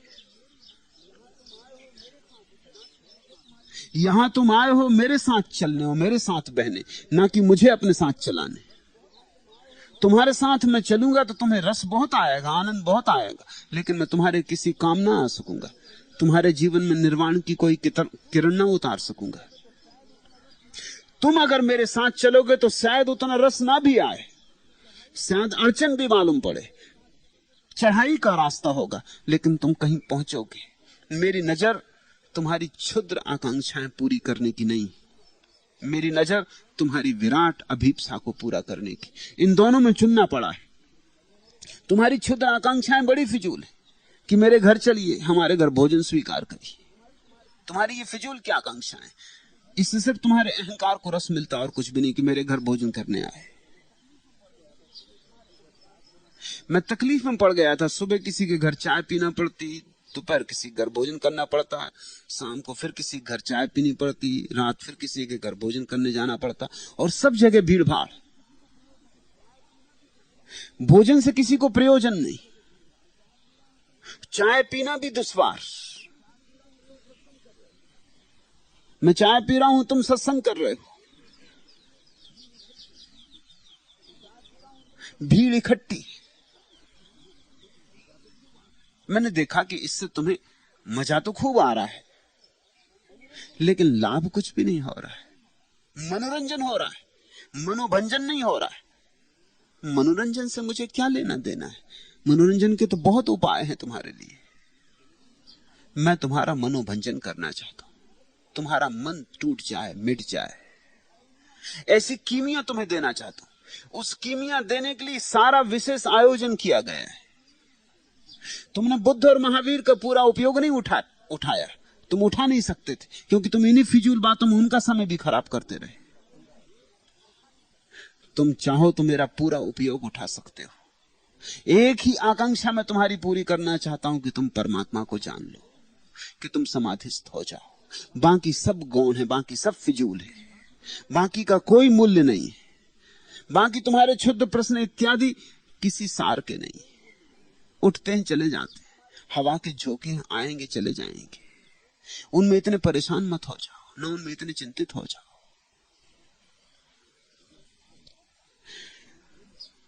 यह आश्रम मेरी काया है, ये मेरे हाथ है। यहां जो लोग काम में लगे हैं उनकी अपनी कोई मर्जी नहीं है, इसलिए उन्हें काम के लिए चुना है। उनसे बेहतर लोग मौजूद हैं, लेकिन उनकी अपनी मर्जी, इसलिए उन्हें मैं नहीं चुन सकता। ये भी तुम ख्याल में रखना। जिनको मैंने काम के लिए चुना है, जरूरी नहीं है कि उनसे बेहतर लोग मौजूद नहीं, उनसे बेहतर लोग हैं, लेकिन उनकी एक ही खराबी कि उनकी अपनी मर्जी। उनको चुनो तो वो मेरी मर्जी से कम अपनी मर्जी से ज्यादा चलेंगे। होशियार हैं, कुशल हैं, जानकार हैं। अब तुम सोचते हो लक्ष्मी को बिठाना काम के लिए जहां धन पैसे का उपद्रव है, जहां बाजार राज्य की 1000 तरह की झंझटें, लक्ष्मी को क्या पता है इन सब का। मेरे पास बेहतर लोग हैं, व्यवसाय में कुशल लोग हैं, लखपति लोग हैं, जो सब कलाएं जानते हैं, सब तरह से होशियार हैं, कुशल हैं, जिंदगी भर का जिनके पास अनुभव है। लक्ष्मी बिल्कुल गैर अनुभवी, उसको बिठाया है, कुछ कारण होगा। अनुभवियों को नहीं बिठाया। अनुभवी को बिठाते से ये मुझे अनुभव हुआ हमेशा कि वो अपनी चलाता है। वो इतना अनुभवी है कि वो कहता है कि आपको कुछ पता नहीं। वो मुझसे आके कहता है कि आपको कुछ पता नहीं। ये काम ऐसे ही होता है, इसमें रुस्बत देनी पड़ेगी। ये बिना रुस्बत के होगा नहीं। अगर रुस्बत न दी गई तो ये चूक जाएगा। और मैं जानता हूं वो ठीक कह रहा है, जहां तक संसार का अनुभव है वो ठीक ही कह रहा है, लेकिन उसे मेरे साथ पूरा तादाद में नहीं है। वो इतना नहीं कर सकता कि वो मेरी सुन के चले, कि मैं कहता हूं ठीक है, डूबेगा डूबेगा, रुस्बत मत देना।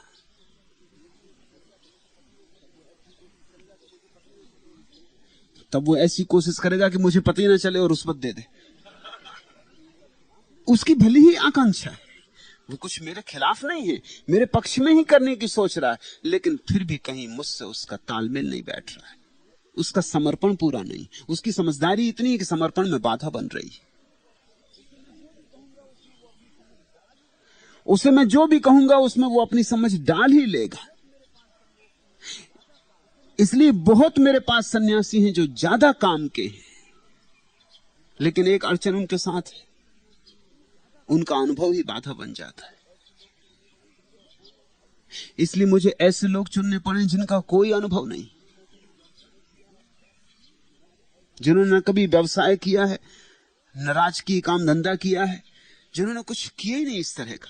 उनको चुनने का कारण यही है कि उनके लिए मेरे अतिरिक्त कोई और समझ नहीं है। मैं उनकी समझ हूं। मैं गलत करने को कहूंगा तो वो गलत करने को राजी, सही करने को कहूंगा तो सही करने को राजी। मैं उनको कुएं में कूदने को कहूंगा तो कुएं में कूदने को राजी। उनका राजीपन तुम्हें बहुत बार लगेगा कि वो तुम्हारे जीवन में बाधा डाल रहे हैं, और तुम्हें बहुत बार लगेगा कि तुम उनसे कोई काम ज्यादा ठीक से कर सकते हो। मगर तुम्हें एक बात ख्याल रखना कि वो सब बांस की पोंगरी की तरह है। उन्होंने छोड़ दिया है, स्वर मेरे बहते उनसे होंगे। इसलिए तुम उन पर नाराज भी मत होना, उनके साथ व्यर्थ के संघर्ष में भी मत पड़ जाना। क्यों उनके साथ संघर्ष करने में तुम मुझसे टूट जाओगे, तुम मुझसे अलग हो जाओगे। और ये काम अब बड़ा होने को है, अब ये काम विराट होने को है, अब ये काम छोटा नहीं है। अब जल्दी ही हजारों और लाखों लोग आने वाले हैं, और मैं चाहता हूं कि ये सारी व्यवस्था ऐसी हो कि इसमें जो भी हो वो मेरे इशारे से हो। नहीं तो जितनी ये बड़ी व्यवस्था हो जाएगी, और इसमें अगर बहुत समझदार लोग जगहों पर बैठ गए और जिन्होंने कहा कि इस तरह होना चाहिए, इस तरह होना चाहिए, और मैं सिर्फ एक पूजा का पात्र हो गया, तो नुकसान हो जाएगा। तो तुम्हारी सारी कुशलता इस सारे अवसर को नष्ट कर देगी। इसलिए तुम अपनी कुशलताएं लेके मत आओ। जिन्हें मेरे उपकरण बनना हो वो अपनी सारा अनुभव, सारी कुशलता छोड़ दें। उन्हें बिल्कुल दिखाई पड़ता हो कि ये ठीक है, यही किया जाना चाहिए, तो भी अगर मैं कहूं तो ना करें, क्योंकि मुझे कुछ और दिखाई पड़ता है जो तुम्हें दिखाई नहीं पड़ता। तुम्हें संसार का अनुभव है, मुझे संसार से पार का अनुभव है। तुम्हें इस दुनिया का अनुभव है, मुझे उस दुनिया का अनुभव है। मुझे उस दुनिया की तरफ तुम्हें ले चलना है। तुम्हारा अनुभव बाधा बन जाएगा। तो अगर तुम चाहते हो कि मेरे विचार प्रसार में सहयोगी बनो, तो मेरे अनुकूल बनना पड़ेगा। मेरे प्रतिकूल कोई उपाय नहीं है।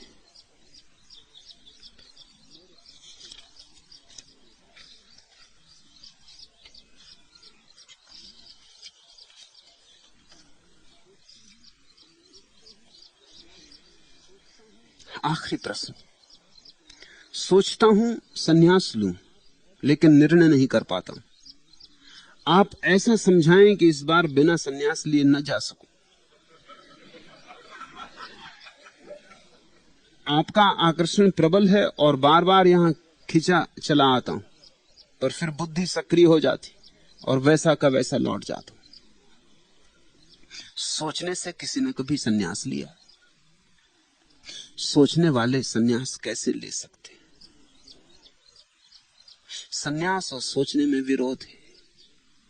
संन्यास सोचने की निष्पत्ति नहीं, संन्यास सोचने का त्याग है। वही अर्थ है संन्यास शब्द का, सम्यक न्यास। पुराना संन्यास कहता था संसार को छोड़ना संन्यास है। मैं तुमसे कहता हूं विचार को छोड़ना संन्यास है, क्योंकि विचार ही संसार है। तुम सोच सोच के तो कभी ना ले पाओगे। ये तो पागलों का काम है, इसमें सोचना इत्यादि कहां। सोच सोच के तो तुम बार बार आओगे और लौट जाओगे। राग उतर फिर जाता है, बीन चढ़ी ही रह जाती। बीत गया युग एक तुम्हारे मंदिर की ड्योढ़ी पर गाते, पर अंतर के तार बहुत से शब्द नहीं झंकृत कर पाते। एक गीत का अंत दूसरे का आरंभ हुआ करता है। राग उतर फिर जाता है, बीन चढ़ी ही रह जाती है। भाषा के उपहार करेंगे व्यक्त न मेरी आस निराशा। सोच बहुत दिन तक मैं बैठा, मन को मारे मौन बनासा। लेकिन तब थी हालत मेरी उस पगलाई सी बदली की, बिन बरसे बरसाए नभ में जो उमड़ी ही रह जाती। राग उतर फिर जाता है, बीन चढ़ी ही रह जाती। चुप न हुआ जाता है मुझसे और न मुझसे गाया जाता। धोखे में रखकर अपने को और नहीं बहलाया जाता। सूल निकलने सा सुख होता, गान गुंजाता जब अंबर में। लेकिन दिल के अंदर कोई फांस गड़ी ही रह जाती। राग उतर फिर जाता है, बीन चढ़ी ही रह जाती। तुम्हारी बीन चढ़ी ही रह जाएगी, राग बार बार उतर जाएगा। विचार से राग चढ़ता ही नहीं। विचार से संगीत कहां? विचार से सत्य का अनुभव कहां? और तुम पूछते हो कि सोचता हूं संन्यास लो। अब सोचना छोड़ो। संन्यास लो या ना लो, मगर सोचना छोड़ो। सोचना छूटते ही संन्यास घटित होगा, और तब संन्यास की महिमा अपार है। अगर तुमने सोच सोच के किसी दिन ले भी लिया, तो वो 2 कौड़ी का संन्यास होगा। सोच सोच के लिए गए संन्यास का कोई मूल्य हो सकता है, उससे क्रांति नहीं होगी। तुम वैसे के वैसे रह जाओगे। फिर तुम सोचने लगोगे क्या फायदा हुआ, संन्यास ले लिया, कुछ तो नहीं हुआ। फिर तुम नाराज होगे कि संन्यास से कुछ सार नहीं है, क्योंकि मैंने संन्यास ले लिया और कुछ नहीं हुआ। संन्यास में सार नहीं है। संन्यास से गहरा सार विचार के त्याग में, जो विचार छोड़ के सन्यास लेता, जो प्रेम में पागल होकर सन्यास लेता, तो सार है। सोचता हूं सन्यास लूं, सोचो मत। सन्यास मैं तुम्हें दूंगा, सन्यास होगा, मगर तुम सोचो मत। रही बात, तुम कहते हो आप ऐसा समझाएं कि इस बार बिना सन्यास लिए न जा सको, मैं तुम्हें समझाऊंगा नहीं। सन्यास लेने के लिए मैं समझाता नहीं, और 1000 बातें समझाता हूं, सन्यास लेने के लिए नहीं समझाता। उन सारी बातों के सार रूप में सन्यास की छलांग घटनी चाहिए। और सब समझाता हूं, सिर्फ सन्यास को छोड़ देता हूं, क्योंकि अगर सन्यास को मैंने समझाया तो मैं वकालत कर सकता हूं सन्यास की, उसमें कुछ अड़चन नहीं। वकालत करनी मुझे आती।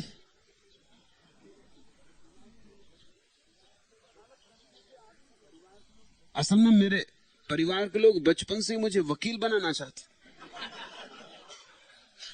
क्योंकि मैं विवादी बचपन से ही था।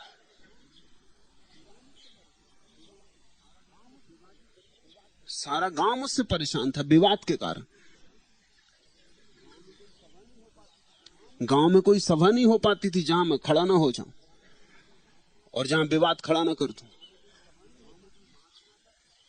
गांव में कोई महात्मा आता था तो महात्मा को लाने वाले मेरे पिता को आके समझा जाते थे, इसको मत छोड़ देना आज घर से, तो वहां उपद्रव हो जाता। मुझे भी रुस्बत दे देते थे, मिठाई दे देते थे। आज महात्मा जी आए हैं, तुम उस तरफ मत आना और किसी को लेके मत आना, क्योंकि मैं अकेला नहीं जाता था, 10-5 को साथ ले जाता था। मैं उपद्रव करता, अगर विवाद खड़ा करता तो 10-5 ताली बजाने वाले भी चाहिए ना। और फिर जब 10-5 ताली बजाते हो तो वो जो और लोग बैठे वो भी बजाने लगते कि नहीं, कुछ जब इतने लोग साथ हैं तो कुछ मामला होगा। वकालत मुझे आती, तर्क भी मुझे आता है, मैं तर्क का ही अध्यापक था, इसलिए उसमें कुछ बहुत अड़चन नहीं है। तुम्हें समझा दे सकता हूं, समझा बुझा के तुम्हें सन्यास पकड़ा भी दे सकता हूं, मगर वो 2 कौड़ी का होगा, उसका कोई मूल्य नहीं। ये तो प्रेम की छलांग है, ये तो पागलपन की अभिव्यक्ति है। कहते हो आपका आकर्षण प्रबल है और बार बार यहां खिंचा चला आता हूं, तो उसी आकर्षण को और प्रबल होने दो। यहां खिंचे चले आते हो, धीरे धीरे और पास आओगे और पास आओगे। बैठते बैठते मेरे पास ये शराब रंग लाएगी। ये मधुशाला है, यहां इतने पियक्कड़ बैठे, तुम कब तक ऐसे बिना पिए चले जाओगे? यहां इतनी ढल रही, लुंढ रही, इधर लोग मस्त हो रहे हैं, तुम कब तक ऐसे सिकड़ों सिकड़े बैठे रहोगे? एक ना एक दिन तुम प्याली हाथ में ले लोगे, झिझकोगे, सोचोगे, विचारोगे, मगर पी जाओगे। सन्यास शराब जैसा है, फिर लग गई लत तो लग गई, संक्रामक है। इन गैरिक व्यक्तियों के बीच बैठते रहो, उठते रहो, आते रहो, जाते रहो, जल्दी कुछ भी नहीं है, पकने दो।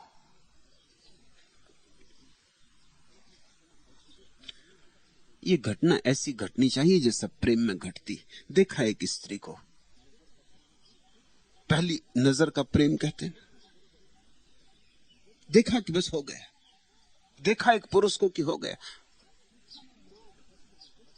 पूछा नहीं नाम, पूछा नहीं पता, पूछा नहीं गांव, पूछा नहीं ठाव, बस कुछ हो गया। ऐसी ही कुछ बात मेरे तुम्हारे बीच हो तो गई है, नहीं तो खिंचे कैसे चले आते? मगर ज्यादा बुद्धिमान मालूम होते हो, आते हो बुद्धि की आड़ लेके आते हो, बैठते भी होगे दूर दूर वहां जहां मुझे दिखाई ना पड़ो। अब मैं तुमको देख रहा हूं कहां बैठे हो,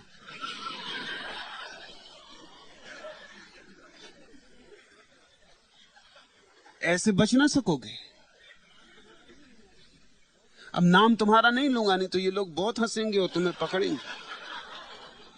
हालांकि मैं जहां देख रहा हूं वो लोग भी देख लेंगे कौन। धार थी तुम में कि उसको आंकते ही हो गया बलिहार था मैं। 100 खतरों जोखिमों से खेल करने का नहीं मेरा नया था, किंतु चुंबक से खिंचा जैसा तुम्हारे पास क्यों आ गया था। कुछ समझने ख्याल करने का कहां था तब समय, अब सोचता हूं धार थी तुम में कि उसको आंकते ही हो गया बलिहार था मैं। आग उसकी है उसे जो बाह में ले, दाह झेले गीत गाए, धार उसकी जो बुझाए प्यास उसकी रक्त से और मुस्कुराए। वक्त बातों में नहीं आता, परीक्षा सख्त लेता हर किसी की, और उसके वास्ते तो जिंदगी में सर्वदा तैयार था मैं। धार थी तुम में कि उसको आंकते ही हो गया बलिहार था मैं। धार तो है यहां, बिजली सा ये जो मैं कौंध रहा हूं तुम्हारे सामने, तुम कब तक आंखें चुराओगे? तुम कब तक भागे भागे रहोगे? कब तक आंख बंद रखोगे? आते रहो जाते रहो। ये घटना घटने वाली, इसकी मैं भविष्यवाणी किए देता हूं। सन्यास मेरे तरफ से तो हो ही गया, इसलिए तो तुम आते हो। मैंने तुम्हें चुन ही लिया है, इसलिए तो तुम आते हो। तुम्हारी तरफ से देर हो रही, मेरी तरफ से देर नहीं। आज इतना ही। अगर यह वीडियो आपको अच्छी लग रही हो तो वीडियो को लाइक और चैनल को सब्सक्राइब करें।